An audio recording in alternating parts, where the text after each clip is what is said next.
ఒక ఎక్స్ప్రెషన్ని ఎలా సింప్లిఫై చేయాలో చూద్దాం. ఫస్ట్ క్వశ్చన్ని చదువుకుందాం. Simplify 4x + 3x - 2 + 5. ఎక్స్కి సంబంధించిన టర్మ్స్ అన్నిటినీ ఒకవైపు, కాన్స్టెంట్కి సంబంధించిన టర్మ్స్ అన్నిటినీ ఒకవైపు నీట్గా రాసుకున్న తర్వాత మాత్రమే ఆ ఎక్స్ప్రెషన్ని సింప్లిఫై చేయాలి. అలా చేసినప్పుడు 4x + 3x 7x అవుతుంది, -2 + 5 + 3 అవుతుంది. Substituting values. Find the value of 2x + 3 when x is equal to 5. So already they have given that x is equal to 5. So x is equal to 5 వాల్యూని ఇచ్చిన ఎక్స్ప్రెషన్లో substitute చేస్తే we will get the answer.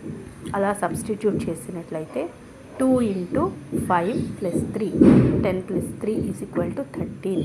Clearly it is shown that term 2x అనేది multiply అవుతుంది. దేంతో x is multiplied by 2. So అక్కడ మనం multiply term ఉంది కాబట్టి మనం ఈజీగా ఎక్స్ ప్లేస్లో 2 × 5 అని రాసుకొని ఆ వాల్యూస్ని సబ్స్టిట్యూట్ చేస్తే will get the right answer.